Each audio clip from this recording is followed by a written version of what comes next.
सत्य को खोजने वाले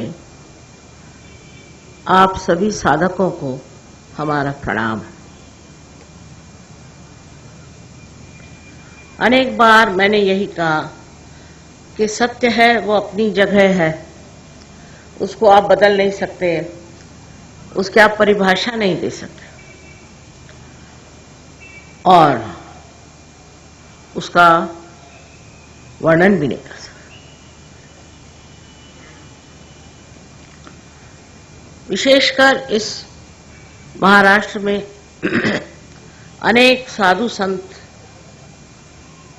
हो गए, बहुत उच्च श्रेणी के लोग इस महाराष्ट्र में हो, इसमें कोई शक नहीं। और इतने साधु संत किसी भी स्टेट में नहीं। किंतु महाराष्ट्र के बारे में मैंने जो अनुभव किया वो इतना अच्छा नहीं। मेहनत बहुत की महाराष्ट्र में, क्योंकि यह भूमि विशेष रूप से परमात्मा ने बनाई हुई।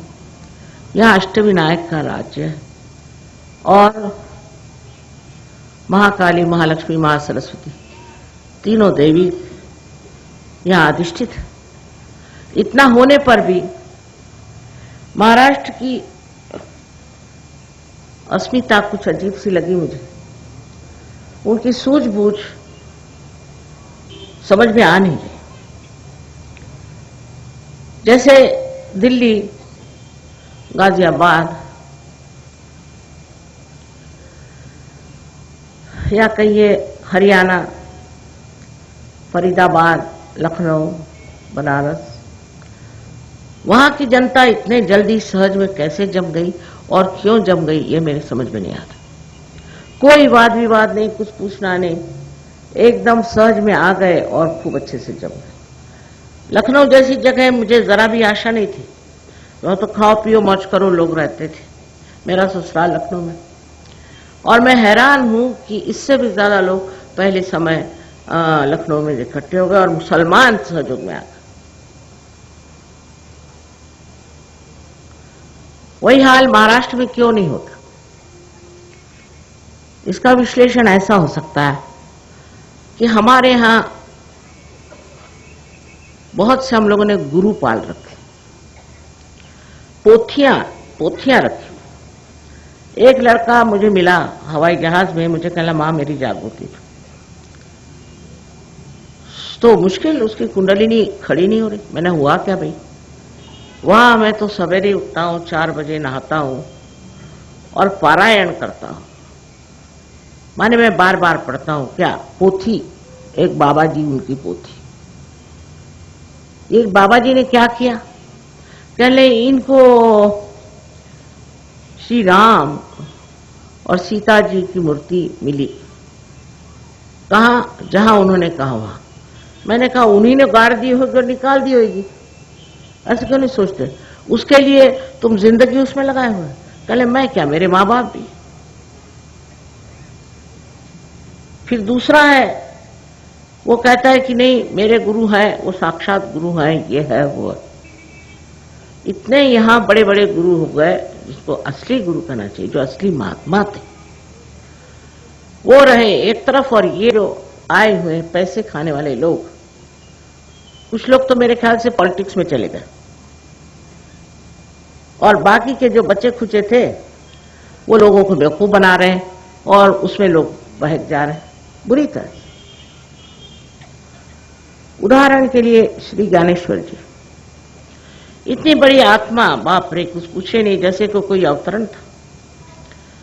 इस महाराष्ट्र भूमि में पैदा हुआ और उनकी जो हालत हम लोगों ने करी, वही विडंबना आज हम अपने धर्म की यहां कर रहे हैं। मैं आज स्पष्ट रूप से कहना चाहती हूं, क्योंकि मेरा अनुभव ही और हो गया। उनकी इतनी विडंबना करी, उनके पास पैर में पहनने के लिए चप्पल भी नहीं, और उनके नाम से पालखी निकालते हैं। बताइए, जिस आदमी के पैर में फोड़े आते थे, गर्मी में चलने से उसकी पालखी निकाल दी, और वो पालखी जिस गांव में जाएगी उस गांव में गांव जेवण माने सबको खाना पीना, बस खाना ही पीना। जिस आदमी को खाने पीने को नहीं मिलता था, जिसकी बहन भूखी रहती थी, उसके नाम से खाना पीना हो रहा है और बड़ा जबरदस्त होता है उसमें कंपटीशन कि उन्होंने ऐसा गांव जेवण दिया तो मैं ऐसा गांव जेवण दूंगा। मैं तो यहाँ के एक एक गांव गांव में घूमी हूं और मुझे बड़ा आश्चर्य होता। दूसरी वारकरी पंथ निकला, वो क्या है? पागलपन। कहाँ लिखा उन्होंने कि तुम लोग जूट के कपड़े लख्तर पहन करके और मराठी में टाल कुटत, टाल वैसे कुटते कुटते आप पैदल 1 महीना वहां जाओ और वहां एक जो अपने को पुजारी कहलाते हैं, उनका नाम ही बड़वे माने बड़ौना माने मराठी में बीटा, वो किसी का सर पकड़ के उसको तड़ाक से तोड़ते। फिर वो आदमी पगला जाता है तो उसको कहते हैं इसको तुरिया दशा आ गई और ये आदमी जो है ये तो बस भगवान का होगा, बताइए। जब ऐसे 2-4 देखे तो मुझे समझ में नहीं आया। मैंने कहा इस तरह के पाप कर्म ये लोग करेंगे तो कहां जाएंगे। उसके बाद गवर्नमेंट ने ले लिया तो भी क्या। और तीसरी अजीब चीज देखी मैंने कि सर पे तुलसी का पूरा पौधा उसके मिट्टी के सहित और उसके कुंडी के सहित सर पे ले करके और पैदल औरतें मीलों चल के आलंदी जाती। ये किसने बताया? ये कौन से धर्म में? ये श्री ज्ञानदेव जी के इतने बड़े चरित्र पे बहुत बड़ा कलंक हम लोग लगा रहे हैं। इतनी बड़ी बेवकूफियां हम लोग करते हैं जिसकी कोई हद ही नहीं है। इतने महान यहां हुए, क्या यही वजह है कि हम इतने महामूर्ख हो गए? आज मैं इसलिए कह रही हूं कि मेरा जी टूटता है जब मैं देखती हूं कि इस तरह से हम इतने बड़े महान आत्माओं के नाम पर इतनी गंदगी कर रहे हैं।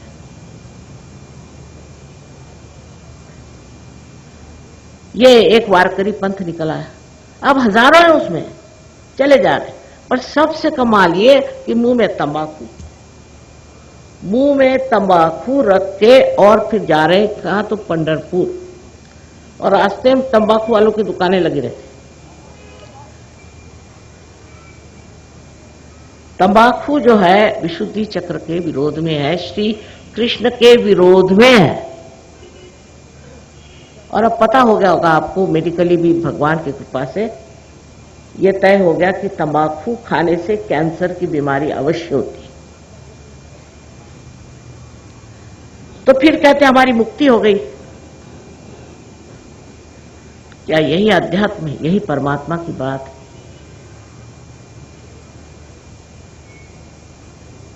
इसी तरह से न जाने कितने ही लोग यहाँ एक साहब थे, मुझे उन पर बड़ा ये लगा कि ये क्या लोगों को ये सत्यानाश कर रहे हैं। तो मैं उनसे मिलने गई तो नीचे में खाना बन रहा था।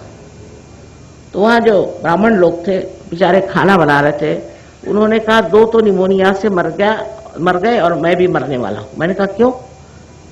मराठी में शब्द है ओलीतीने, यानी गीले कपड़े से खाना बनाना। तो कल हम गीले कपड़े से खाना बनाते हैं और वो 5वीं मंजिल में है, यहाँ लिफ्ट नहीं कुछ नहीं, हम ऊपर चढ़ के जाते हैं गिरगांव में और उनको खाना देते हैं। क्या सन्यासी को ये सब शोभा देता है?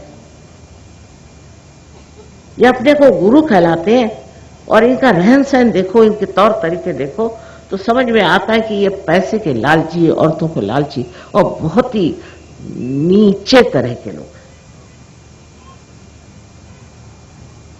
और उनके पीछे दीवाने हैं महाराष्ट्रियन लोग। महाराष्ट्र में रहने वाले उनके साथ साथ हमारे यूपी के भैया भी खराब हो गए। अच्छा होता वहीं रहते। फिर एक तरफ तो ये मूर्खता,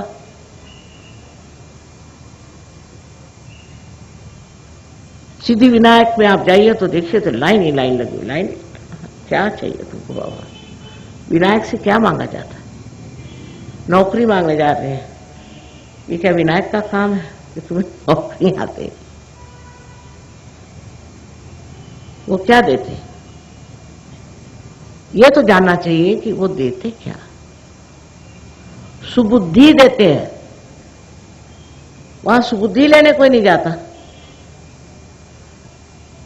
जो लोग परमात्मा की तरफ पैसे के लिए जाते हैं वो कभी नहीं प्राप्त कर सकते।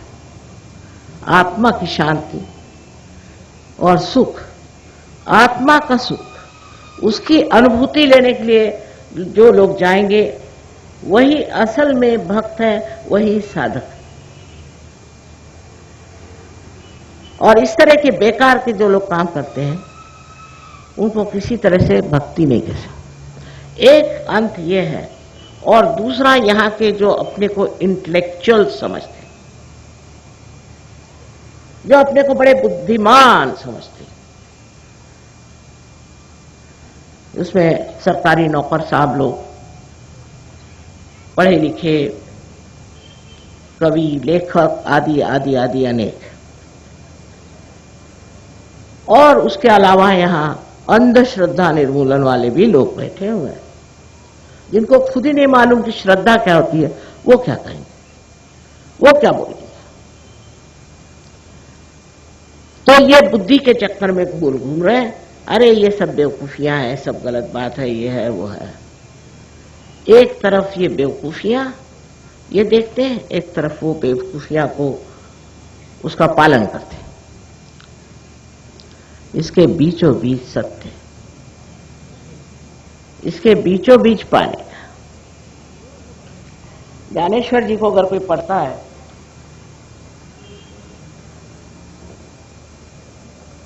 तो पता नहीं कौन सा चश्मा लगा के पढ़ते हैं या समझते नहीं। नामदेव ने कहा है कि ज्ञानदेव की एक भी ओवी लाइन आप अनुभव करो, अनुभव की बात है, बगैर अनुभव के अनुभव शून्य जो है वो सत्य नहीं है। आज ज्ञानदेव की बात कहती हूं मैं आपसे। उन्होंने मेरे ख्याल से जितने उस वक्त के ओवर बुद्धिमान लोग थे उनके लिए कहा होगा, को समझाया होगा। जिस तरह की सिमिलीज, जिस तरह के वो मिसालें देते, वो मिसालें इतनी कमाल की है कि मैं क्या बताऊं। एक मिसाल के तौर पे उन्होंने कहा कि एक बड़ा सुंदर सा चित्र है और इस चित्र में बरसात हो रही है, फूल खिले हुए हैं और उसी के साथ साथ वो नदी बह रही है, पक्षी हैं और पहाड़ हैं। बड़े सुंदर सा एक चित्र बना है और हम उस चित्र को देख रहे हैं, चित्र मात्र को देख रहे हैं और वो बाह्य की चीज हो गई। चित्र मात्र जो है एक बाह्य से हम उसे देख रहे हैं, पर अगर हमें उस चित्र के आनंद का अनुभव लेना है तो उस चित्र के अंदर घुसना होगा, क्योंकि इस बुद्धि से हम जो आनंद ले रहे हैं वो पूरा आनंद नहीं, उसके अंदर घुसना होगा, उसके अंदर सूक्ष्मता से घुसकर उसका अनुभव लेना पड़ेगा, तभी बौछारें हमारे ऊपर आएंगी, तभी हम आनंद से हो जाएंगे। बड़ी सुंदर सुंदर बातें कही, इतनी सुंदर बातें कही, लेकिन कोई समझता नहीं, रटते रहते। सुबह में कहते मैंने ज्ञानेश्वरी रट मारी, हो गया। अरे उसका कोई अर्थ समझे, मतलब समझे, क्या कहा। उन्होंने जो वर्णन किया है कि जो आदमी ऐसी ऊंची दशा को प्राप्त होता है वो कैसे होता है, वो भी बहुत ही सुंदर है, बहुत ही सुंदर है। उसमें कहा है कि चांद अपनी चांदनी को तो नहीं खोजता। देखिए कितनी काव्य में बात है। चांद अपनी चांदनी को खोजता नहीं, सूरज अपने किरणों को खोजता नहीं। जब तक चमकना है चमकता है, बाद में अपने किरण अपने अंदर समा लेता है। उसको न तो ये देखना है कि उसने कार्य को किया कि नहीं किया, उसके अंदर जो शक्ति है वो कार्यान्वित है, उसे वो निष्क्रियता से देखते रहता। उसका कोई भी वो अपने अंदर एहसास नहीं करता है कि मैंने यह अनुभव